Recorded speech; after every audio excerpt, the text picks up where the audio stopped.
हम लोग आज का टॉपिक स्टार्ट करते हैं। आज का जो टॉपिक है वो हमारा है हिस्टामिन। हिस्टामिन क्या है? एक ऑटोकॉइड है। ऑटोकॉइड मतलब जो अपना सेल हार्मोन या कुछ भी ऐसे सब्सटेंस प्रोड्यूस कर रहा है जो कि उस पे ही एक्ट कर रहे हैं, इसे बोलते हैं हम लोग ऑटोकॉइड्स। और इस पे उसी सब्सटेंस के रिसेप्टर भी लगे होते हैं। ठीक है, अब देखते हैं हिस्टामिन के बारे में। सबसे पहले हिस्टामिन अमीन है, डेट इज़ ये एक अमीनो एसिड हिस्टिडीन से बना हुआ है। हिस्टिडीन में जब हमारा हिस्टिडीन डी कार्बोक्सिलेज एंजाइम लगेगा तो एक COH कार्बोक्सिलिक एसिड रिमूव हो जाएगा और जो प्रोडक्ट आएगा जिसमें एक अमीन बचा रहेगा उसे बोलेंगे हम लोग हिस्टामिन। हिस्टिडीन से बन गया हमारा हिस्टामिन। ठीक है, अब हिस्टामिन का सिंथेसिस तो हो गया, अब इसका डिग्रेडेशन कैसे होगा? डिग्रेडेशन कोई भी अमीन जो कि जिसमें एक मोनोअमीन कोई भी, वो हमेशा डिस्ट्रॉय होता है माओ ए एंजाइम से, मोनोअमीन ऑक्सीडेज ए एंजाइम। ठीक है, ये तो डिग्रेडेशन हो गया, सिंथेसिस हो गया, डिग्रेडेशन हो गया। अब हम देखते हैं कि इसके रिसेप्टर कौन कौन से होते हैं। तो इसके रिसेप्टर होते हैं H1 से H4 तक। ठीक है, H1 to H4। अब हमें एक एक रिसेप्टर के बारे में पढ़ना है कि उसका नॉर्मल यूज़ क्या होता है और देन उससे रिलेटेड ड्रग क्या है और ड्रग का यूज़ क्या है और उसका ड्रग का नाम और क्लासिफिकेशन। ठीक है, चलो सबसे पहले हमें देखना है H1 रिसेप्टर ऑफ हिस्टामिन। ठीक है, H1 रिसेप्टर का सबसे पहले देखते हैं ये प्रेजेंट कहाँ कहाँ होता है, जो कि नॉर्मली कहाँ कहाँ इसे प्रेजेंट होना चाहिए। एक तो ये हमारा CNS में प्रेजेंट होता है, न्यूरॉन्स वगैरह में, और एक तुम्हारा पेरीफेरी में प्रेजेंट होगा। पेरीफेरी सबको पता है, पेरीफेरी में कहाँ होगा? मास्ट सेल में, हमें पता है। तो मास्ट सेल में हिस्टामिन रिलीज़ भी होता है और मास्ट सेल में हिस्टामिन के रिसेप्टर भी प्रेजेंट होते हैं। ठीक है, और मास्ट सेल किसमें यूज़ होता है? हाइपर सेंसिटिविटी रिएक्शन में एक्टिव होता है, जो कि टाइप 1 है। ठीक है, टाइप 1 हाइपर सेंसिटिविटी कराएगा मास्ट सेल, जिससे जो मीडिएटेड बाय हिस्टामिन होगा।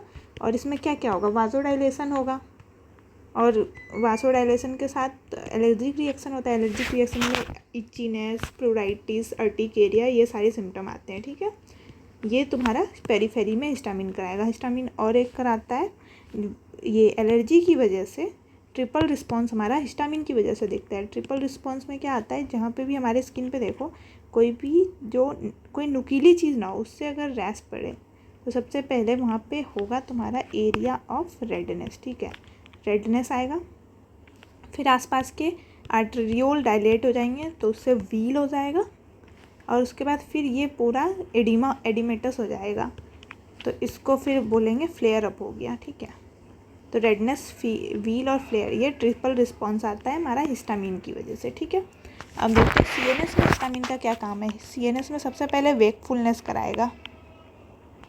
वेकफुलनेस हमें जगा कर रखता है। ठीक है, हिस्टामिन की वजह से। और एक हमारी मेमोरी को इम्प्रूव करता है, और हमारे क्या करता है? हमें वोमिटिंग को मीडिएट करता है, जैसे मोशन सिकनेस, सी सिकनेस और मॉर्निंग सिकनेस जो प्रेगनेंसी के टाइम में होती है, ये हिस्टामिन का इफेक्ट होता है इन द CNS। और लास्ट में एक वर्टिगो, डेट इज चक्कर आना, भी हिस्टामिन रिस्पॉन्सिबल है। ये तो हमने नॉर्मली देख लिया हिस्टामिन का क्या क्या फंक्शन है।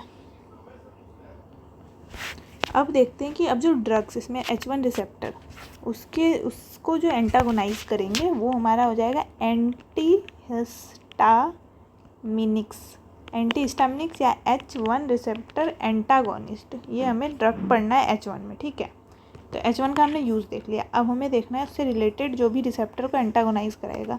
तो सबसे पहले तो दो तरह का एंटीहिस्टामिनिक होता है, एक तो फर्स्ट जनरेशन होता है और दूसरा होता है सेकेंड जनरेशन। तो फर्स्ट जनरेशन जो होता है वो क्रॉस कर सकता है ब्लड ब्रेन बैरियर को, और second generation do not cross blood brain barrier. तो सबसे पहले देखो, अगर ये ब्लड ब्रेन को क्रॉस कर रहा है तो इसका इफेक्ट कहाँ आएगा? मेनली CNS पे पड़ेगा। और CNS पे क्या क्या इफेक्ट है? वेकफुलनेस, मेमोरी, वोमिटिंग, वर्टिगो, इन सबको एंटागोनाइज करेगा। तो वेकफुलनेस है तो सबसे पहले ये सिडेशन करा देगा। ठीक है, फिर मेमोरी है तो मेमोरी का डिक्रीज हो जाएगा, मेमोरी लॉस हो जाएगा हिस्टामिन एंटीहिस्टामिनिक की वजह से। फिर वोमिटिंग का एंटी मोशन सिकनेस वाला जितनी भी दवाइयाँ होती है वो ये इस H1 एंटीहिस्टामिनिक में फॉल करेगी और चक्कर भी नहीं आने देगा। ठीक है, और एडिशनली इसका होता है एंटी कोलिनर्जिक एक्शन भी होता है एंटी हिस्टामिनिक का। ठीक है, क्यों? क्योंकि ये non selective kind of drug है, फर्स्ट जनरेशन। तो ये क्या करता है, एसिटाइल कोलिन रिसेप्टर को भी ब्लॉक करता है, डेट इज़ कोलिनर्जिक रिसेप्टर। ये हमारा CNS में ब्लॉक करता है, जिससे कि हमें एंटी कोलिनर्जिक इफेक्ट्स भी देखने को मिलते हैं, ठीक है।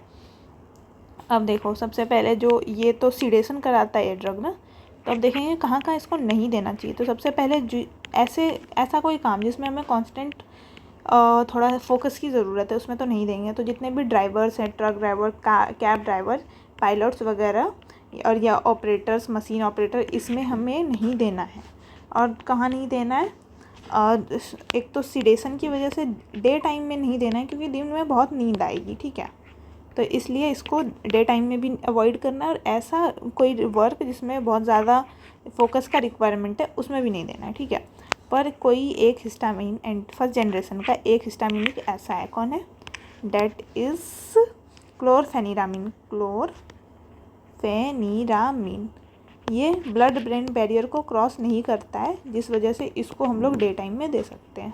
अब देखो, अब आते हैं सेकेंड जनरेशन हिस्टामिन। ये ब्लड ब्रेन बैरियर को क्रॉस नहीं करता है, इसमें तो ये क्रॉस नहीं कर रहा है, इसका मतलब इसका पेरिफेरल जितना भी एक्शन है उसको स्टिमुलेट करेगा, उसको ऑगमेंट करेगा या उसको एंटागोनाइज करेगा। तो पेरिफेरली क्या है, एलर्जिक सिम्टम आते हैं, तो ये एंटी एलर्जिक होता है जितना भी सेकेंड जनरेशन हिस्टामिनिक है। तो देखो यहाँ पे ये एंटी एलर्जिक होगा, क्योंकि मास्ट सेल से मीडिएट हो रहा है, ये पेरीफेरी में तुम्हारा एलर्जी वाइसोरेलिन प्रोटीन है, तो ये सारा एंटी एलर्जिक सिम्टम्स आता है, और इसको as an anti allergic use करते हैं। और इसका कोई एक ड्रग जो कि ब्लड ब्रेन बैरियर को इसमें भी क्रॉस कर सकता है, जो कि नहीं, मतलब इसमें एक ये ब्लड ब्रेन बैरियर को क्रॉस नहीं कर रहा था, पर इसमें एक ड्रग क्रॉस करेगा, वो है सेट्रिजिन, ठीक है। तो दोनों में एक एक एक्सेप्शन है, तो not cross blood brain barrier का एक्सेप्शन है सेट्रिजिन इन सेकेंड जनरेशन, और फर्स्ट जनरेशन में है तुम्हारा जाके क्लोरफेनिरामिन, ठीक है। ये हमने देख लिया जनरल प्रॉपर्टी। अब हमें डिटेल में पढ़ना है about first generation anti histaminic, ठीक है, एंटी हिस्टामिनिक फर्स्ट जनरेशन। अब इसमें कौन कौन से ड्रग्स आएंगे पहले नाम देख लेते हैं, ठीक है। कौन कौन से जनरेशन, ये सबसे पहले आएगा प्रोमिथाजीन, डाइफेनहाइड्रामीन,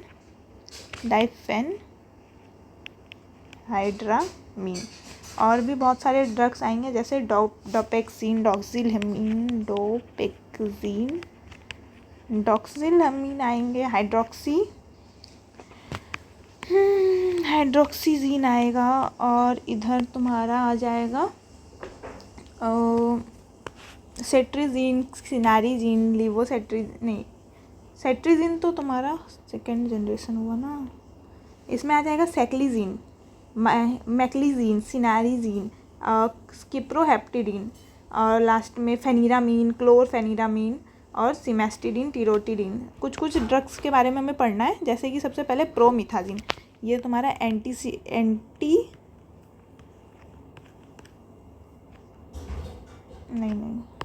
मिनट, ये फर्स्ट जनरेशन एंटी हिस्टामिनिक्स के बारे में अच्छे से देखते हैं, ठीक है। Drug bye drug, mainly 8 drug हमको पढ़ना है। सबसे पहले आ जाएगा प्रोमिथाजीन। सबसे पहले तो ये एंटी सीडेटिव है, ठीक है, एंटी सीडेटिव, और मैक्सिमम इसमें जो है एंटी कोलिनर्जिक एक्शन है, ठीक है। सबसे पहले तो ये मैक्सिमम एंटी सीडेटिव है, मैक्सिमम एंटी कोलिनर्जिक एक्टिविटी है, और ये लोकल एनेस्थेटिक भी, एज ए लोकल एनेस्थीसिया भी एक्ट करता है, क्योंकि ये सोडियम चैनल को ये ब्लॉक करता है, ठीक है। तब ये तो इसका प्रॉपर्टी हुआ प्रोमिथाजीन का। इसका यूज़ तब इस बेसिस पे क्या आ गया कि ये सीडेटिव है, तो तुम्हारा किस में यूज़ आ जाएगा कि न्यूरोपैथिक पेन, जितना भी सीडेशन करा देगा तो हमारा जो न्यूरॉन से जनरेटेड पेन है उसमें ये यूज़ होगा। और एंटी कोलिनर्जिक एक्शन है, तो ड्रग इंड्यूस जितना भी पार्किंसनिज्म है जो कि ड्रग की वजह से होता है, उसमें यूज़ होता है तुम्हारा एंटी कोलिनर्जिक ड्रग, और इसमें प्रोमिथाजीन हम लोग यूज़ देते हैं, ठीक है। और इससे क्या होगा कि एक्स्ट्रा पिरामिडल सिम्टम जितना भी वो पार्किंसन डिजीज़ का दिख रहा है वो सप्रेस हो जाएगा। ये हो गया प्रोमिथाजीन। अब एक आ जाएगा डाइफेनहाइड्रामीन। इसको सबसे पहले तो पोस्टीरियर ऑरिकुलर पैच की तरह देते हैं, ठीक है, ऑरिकुलर पैच की तरह देते हैं। क्यों देते हैं? क्योंकि पोस्टीरियर एरिया में ब्लड ब्रेन बैरियर को क्रॉस करेगा, और ये हमें मोशन सिकनेस का अपोजिट करता है, ठीक है, मोशन सिकनेस में यूज़ होता है। और drug of choice motion sickness का हायोसिन है, जो कि एंटीकोलिनर्जिक ड्रग है, लेकिन मेनली ये भी हम लोग as a anti motion sickness के लिए दे सकते हैं, ठीक है, डाइफेनेड्रामिन। और फिर देखो और कुछ ड्रग के नाम जो कि याद कर लेने हैं, जैसे डोपैक्सिन और फिर एक डॉक्सिलअमीन। डॉक्सिलअमीन को हम लोग देते हैं डॉक्सिलअमीन को हम लोग मॉर्निंग सिकनेस में देते हैं, ठीक है। मॉर्निंग सिकनेस में अगर कोई ड्रग अच्छा है, मतलब ड्रग ऑफ चॉइस जो है वो हमारा है डॉक्सिलअमीन। और डॉक्सिलअमीन के साथ साथ देते हैं पाइरिडॉक्सिन, जो कि विटामिन B6 का होता है, इसका भी एंटीमेटिक इफेक्ट होता है, ठीक है। और कुछ देखते हैं, एक है साइक्लिजीन और मैक्लिजीन और साथ में सिनारिजीन। ये सब हम लोग को हमें यूज़ आता है सी सिकनेस में, ठीक है। सी सिकनेस मोशन सिकनेस से भी ज़्यादा बेटर, मतलब प्रिफर्ड सी सिकनेस में होता है साइक्लिजीन, मैक्लिजीन और सिनारिजीन, ठीक है। अब एक आता है फेनिरामीन। बहुत लोगों ने एविल खाया होगा, तो एविल का जो एक्टिव कंपोनेंट है वो है आपका फेनिरामीन, ठीक है। और एक सिप्रोहेप्टाडीन आता है, सिप्रोहेप्टाडीन। ये कहाँ पर यूज़ होता है ये तो एक तो सबसे पहले एंटी हिस्टामिनिक तो है ही, साथ में इसका एंटी सीरोटोनिन इफेक्ट भी है।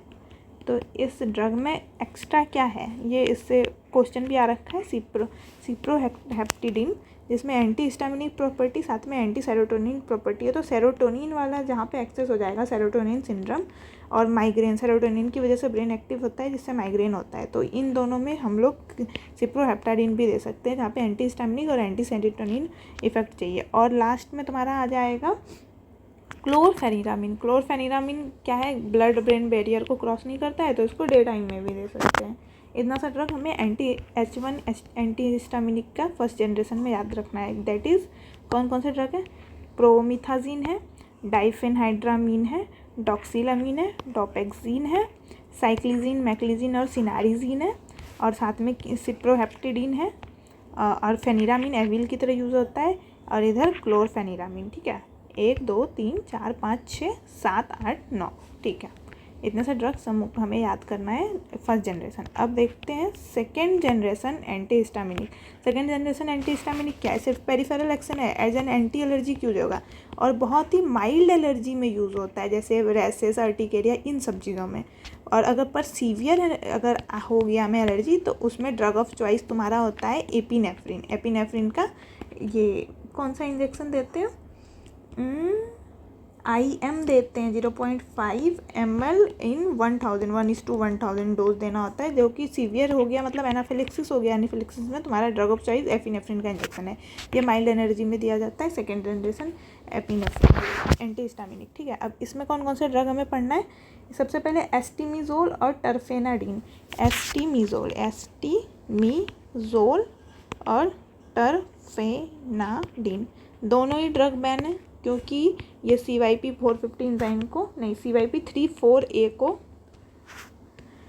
CYP3A4 को इंजाइम को इनहिबिट कर देते हैं, जिसकी वजह से बहुत सारे ड्रग की टॉक्सिसिटी हो जाती है, like anti fungal, anti microbial, erythromycin, ketoconazole, ciprofloxacin का एलर्जी हो जाता था, इस वजह से देखो तो एस्टिमाजोल और टर्फेनाडीन को बैन किया गया है।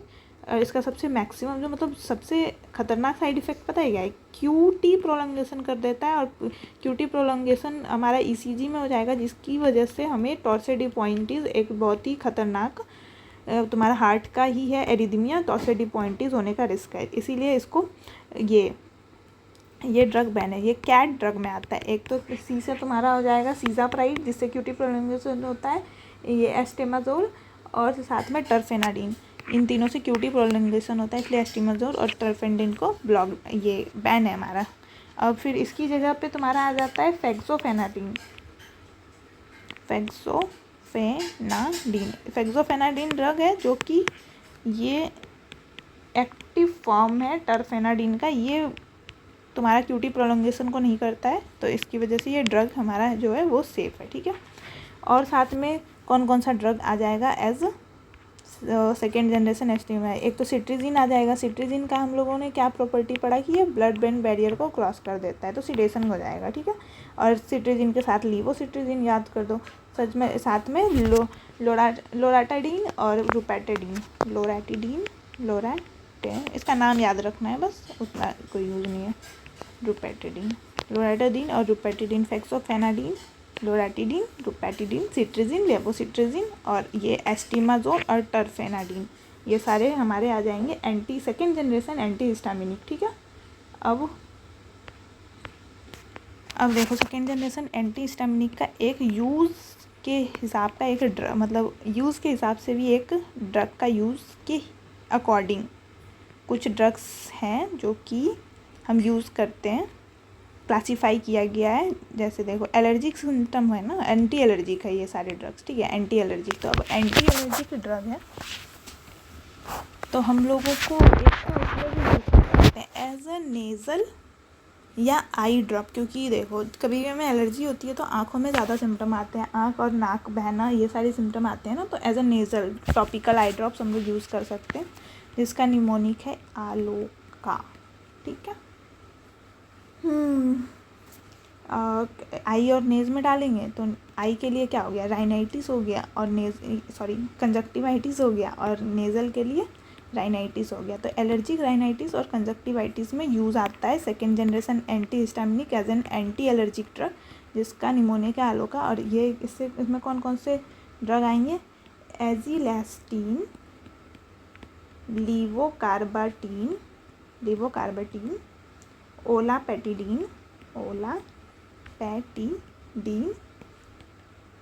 कीटोटिफेन,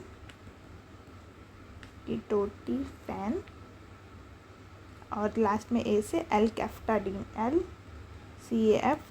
एलकेफ्टाडीन, ठीक है। तो एजिलैस्टीन, लीवोकार्बेटीन, ओलापेटिडीन, कीटोटिफेन और एलकेफ्टाडीन, इसमें से कुछ कुछ ड्रग याद कर लो अपने अकॉर्डिंग। मुझे ये एलकेफ्टाडीन और एजिलास्टीन याद है, ठीक है।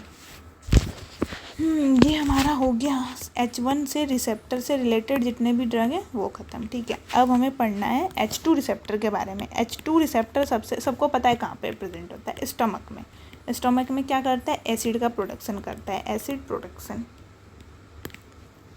और कैसे करता है, देखो H2 रिसेप्टर GS टाइप का रिसेप्टर है, इंक्रीज़ करेगा साइक्लिक AMP का लेवल, और साइक्लिक AMP के लेवल के इंक्रीज होने से HCl प्रोडक्शन बढ़ेगा, डेट इज़ एसिड प्रोडक्शन बढ़ेगा। तो ये अब हमें अगर देखो ड्रग इसका पढ़ना है तो हमें देना है एंटी H2 ड्रग देना है, H2 रिसेप्टर, तो इसको बोलेंगे H2 रिसेप्टर ब्लॉकर्स।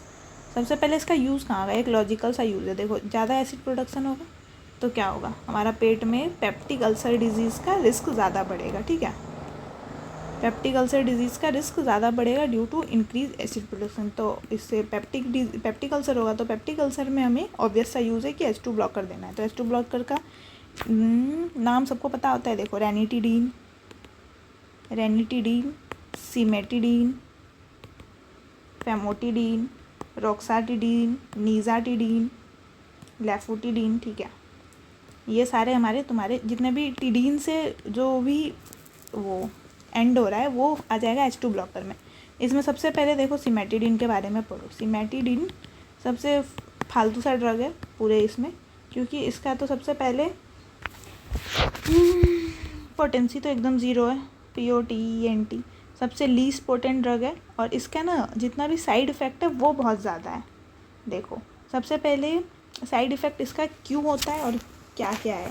सबसे पहले ये करा देता है gynaecomastia in male, breast enlargement in male, gynaecomastia हो जाएगा, मेंस्ट्रुअल इरेगुलरिटीज़ कराएगा, और साथ में गैलेक्टेटोरिया कराएगा, डेट इज़ इंक्रीज प्रोलैक्टिन। तो ये सब क्यों हो रहा है, देखो क्योंकि सिमेटिडीन का एंटी एंड्रोजेनिक इफेक्ट होता है, जिसकी वजह से मतलब ये मेल हार्मोन कम होंगे तो गायनेकोमेस्टिया होगा, और एक तो ये प्रोलैक्टिन का लेवल बढ़ाता है, तो प्रोलैक्टिन से गैलेक्टेटोरिया तो होगा ही, और साथ में मेंस्ट्रुअल एबनॉर्मलिटीज़ भी होगा, क्योंकि प्रोलैक्टिन भी हमारे मेंस्ट्रुअल साइकिल को कहीं ना कहीं इफेक्ट करता है। तो इसकी वजह से ये सबसे फालतू लीस्ट पोटेंट ड्रग है। और साथ में ये CYP इनहिबिटर, CYP एंजाइम का इनहिबिशन भी करा देता है, बहुत ज़्यादा मैक्सिमम CYP एंजाइम इनहिबिशन, जिससे बहुत सारे ड्रग्स की टॉक्सिसिटी हो जाती है, जितने भी ड्रग हमारे CYP एंजाइम से मेटाबोलाइज होते हैं। तो इस वजह से सिमेटिडिन को नहीं देते हैं। उसके ऊपर आपको प्रीफर करना है तो रेनिटिडिन कर दो, क्योंकि रेनिटिडिन क्या है, लीस्ट CYP होता है, लीस्ट CYP इनहिबिशन कराता है। ठीक है, लीस्ट CYP इनहिबिशन हमारा रेनिटिडिन का है। फेमोटिडिन और साथ में हो गया फिर रॉक्साटिडिन, निजाटिडिन, लेफोटिडिन। लेफोटिडिन का और एक लेफोटिडिन का और एक एडिशनल इफेक्ट है, डेट इज़ इंक्रीज करता है सोमेटोस्टेटिन का लेवल। सोमेटोस्टेटिन एक इनहिबिटरी हार्मोन है हमारे GIT का, जिससे कि डिक्रीज करेगा वो गैस्ट्रिन, और गैस्ट्रिन HCl को प्रोडक्शन को बढ़ाता है। तो अगर गैस्ट्रिन डिक्रीज हो गया तो डिक्रीज करेगा HCl प्रोडक्शन। तो लेफोटिडिन का ये एडिशनल एडवांटेज है। यहाँ पे हमारा ख़त्म होता है H2 वाला रिसेप्टर का कहानी ख़त्म होता है। अब हम लोग आते हैं H3 क्या होता है?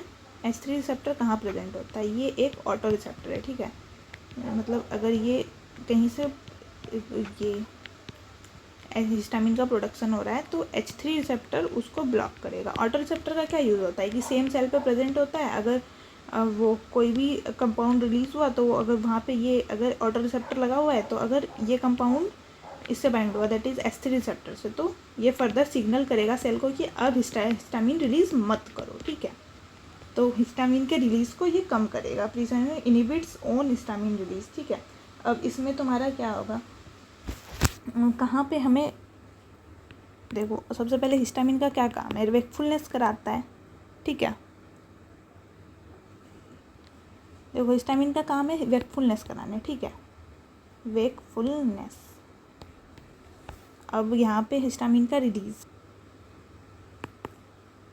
हिस्टामिन वेकफुलनेस कराया, फिर अगर हिस्टामिन का लेवल बढ़ा रहेगा तो क्या होगा, हम एक जो हमारा एक कॉमन प्रोग्राम है ये कि नार्कोलेप्सी, इस H3 receptor antagonist, that is inverse agonist होता है। एंटागोनिस्ट नहीं, H3 रिसेप्टर का जो भी इन्वर्स एगोनिस्ट है ना, जो कि इन्वर्स एगोनिस्ट क्या हुआ कि रिसेप्टर पे बाइंड कर लिया, उसी के रिसेप्टर जहाँ एगोनिस्ट बाइंड करता है वहीं पे ये इन्वर्स एगोनिस्ट बाइंड करेगा और इसके इफेक्ट को रोक देगा, उस पर्टिकुलर रिसेप्टर का जो भी इफेक्ट आ रहा है।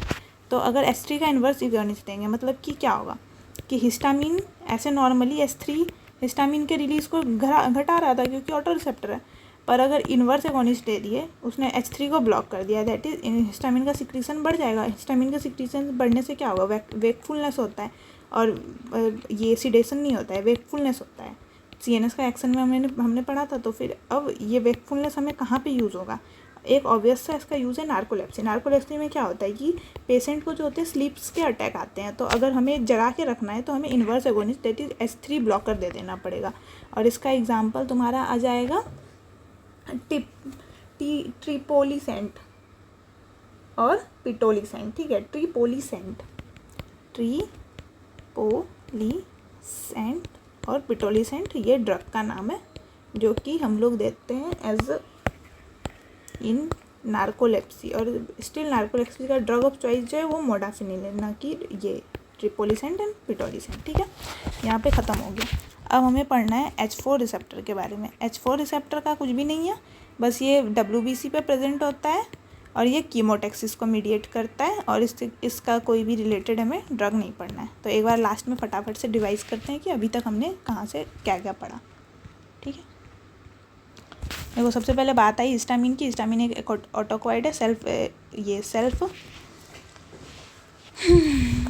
सेल पे काम करता है, जहाँ से रिलीज़ होगा वहीं। और ये एक अमीन है, अमीन क्योंकि ये अमीनो एसिड हिस्टीडीन से जब हिस्टीडीन डिकार्बोक्सिलेज एंजाइम एक्ट करेगा, एक COH निकल जाएगा और यहाँ पे बन जाएगा हिस्टामिन, जिसमें कि एक ही अमाइन ग्रुप होता है। जितने भी मोनो अमीन वाले ड्रग्स होते हैं, ये प्रोडक्ट होते हैं, वो हमें डिग्रेड कौन करता है, MAO मोनोअमीन ऑक्सीडेज एंजाइम। ठीक है, और अब इसके बारे में पढ़ते हैं। इसका रिसेप्टर H1 से H4 होता है। और अब सबसे पहले H1 रिसेप्टर के बारे में, ये CNS में होगा, एक पेरीफेरी में होगा।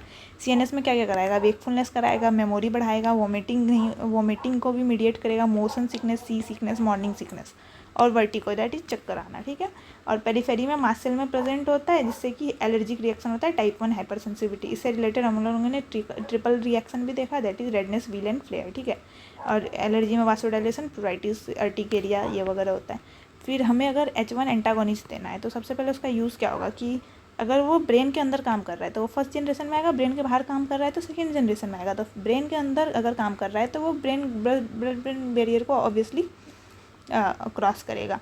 और इसका क्या क्या एक्शन होगा, सीडेशन कराएगा साथ में, और एक इधर वाला मेमोरी को कम कराएगा। साथ में इसका एक एंटीकोलिनर्जिक एक्शन होता है, जबकि वो कि क्योंकि ये फर्स्ट जनरेशन वाले थोड़े से नॉन स्पेसिफिक होते हैं तो इसका एंटीकोलिनर्जिक एक्शन होता है। तो इसका एक यूज़ हमने पार्किंसोनिज्म में भी देखा है कि ड्रग इंड्यूस पार्किंसोनिज्म में हम लोग देंगे फर्स्ट जनरेशन एंटी हिस्टामिनिक को। और कहाँ नहीं देंगे, कोई भी ऐसा वर्क जो कि बहुत ही तुम्हारा फोकस रिक्वायर करता है, ड्राइवर, पायलट्स, मशीन वाले इंजीनियर्स, ये सारे बहुत ज़्यादा फोकस काम होना चाहिए।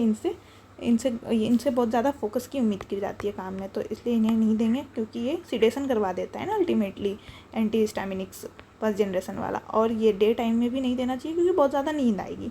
तो पर एक एंटी हिस्टामिनिक फर्स्ट जनरेशन का जो कि ब्लड ब्रेन बैरियर को क्रॉस नहीं करता है, डे टाइम में दे सकते हैं, दैट इज़ क्लोरफेनिरामिन।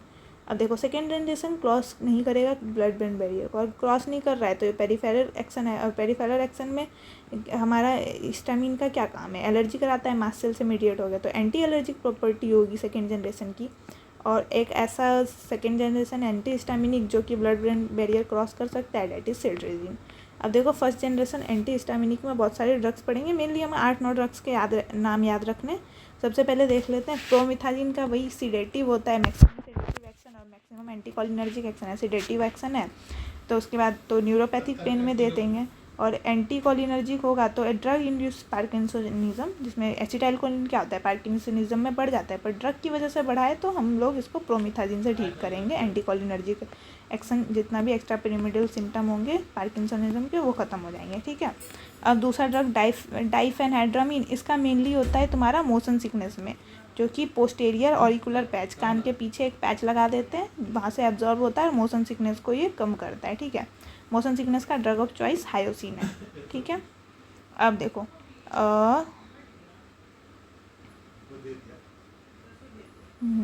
फिर अब तीसरा ड्रग है डॉक्सिलामिन। डॉक्सिलामिन जो होता है वो मॉर्निंग सिकनेस में काम आता है, जो प्रेग्नेंट वुमेन होती है जिसको सुबह में बहुत ज़्यादा वॉमिट जैसा मन करता है, तो मॉर्निंग सिकनेस। और साथ में ये डॉक्सिलामिन के साथ विटामिन B6 देते हैं, पैरिडॉक्सिलमिन, और ये ड्रग ऑफ चॉइस है मोशन सिकनेस का डॉक्सिलामिन। ये 3 ड्रग हुए। फिर आया साइक्लिजिन, मैक्लिजिन, सिनारिजिन, ये सारे सी सिकनेस में काम आते हैं, ठीक है।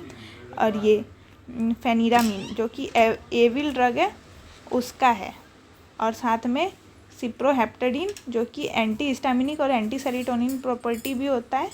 तो एंटी सेरोटोनिन प्रॉपर्टी तो इसको सेरोटोनिन सिंड्रोम या माइग्रेन में देंगे। और एक क्लोरफेनिरामिन ब्लड ब्रेन बैरियर को क्रॉस कर लेता है, ठीक है। इतना सा हुआ। फिर सेकेंड जनरेशन में वही एंटी एलर्जिक ड्रग्स आएंगे। तो इसमें ये माइल्ड एंटी एलर्जिक होते हैं, रैश, अर्टिकेरिया, ये वो। तो सेकेंड जनरेशन में मेनली एंटी एलर्जिक होता है और वो mild allergic symptom rash, urticaria, प्रोराइटिस ये सबको प्रिवेंट करेगा। अगर सीवियर है तब तो फिर हमें एपिनेफ्रिन वाला इंजेक्शन IM देना पड़ेगा 0.5 ml इन 1:1000। पर यहाँ पे हमें थोड़ा माइल्ड एंटी एलर्जिक यूज़ होता है, जिसमें कौन कौन सा आएगा, एस्टिमाजोल और टर्फेनाडिन। ये दोनों बैन हो चुका है क्योंकि CYP3A को एंजाइम को इनिबिट करता है, और इसका साइड इफेक्ट होता है QT प्रोलंगेशन, जो कि बहुत ही डेंजरस है, टॉर्सिडोपॉइंटिस की कंडीशन। इसीलिए एस्टिमाजोल और टर्फेनाडिन ये नहीं देंगे। फिर फेक्सोफेनाडिन है अप्रूव्ड, ये हमारा एक्टिव फॉर्म है टर्फेनाडिन का। और ये cetirizine, cetirizine blood brain barrier cross करता है, ये आ जाएगा। फिर इसमें लोराटिडिन आ जाएगा और एक रुपैटिडिन आ जाएगा, ठीक है। और यूज़ तो एंटी एलर्जिक देखा, और इसी एंटी एलर्जिक प्रॉपर्टी के बेस पे हम लोग इसका नेज़ल या आई ड्रॉप बनाते हैं। कहाँ पे यूज़ होता है, एक तो नेज़ल राइनाइटिस में यूज़ होगा, या फिर ये कंजक्टिवाइटिस में हम लोग यूज़ कर सकते हैं एंटी हिस्टामिनिक का सेकेंड जनरेशन। इसमें कौन कौन से ड्रग आएंगे, आलोका ड्रग आएंगे, एजिलेस्टिन, लीवोकार्बेटिन, ओलैपिडिन, कीटोटिफेन और एल्केफ्टाडिन, ठीक है।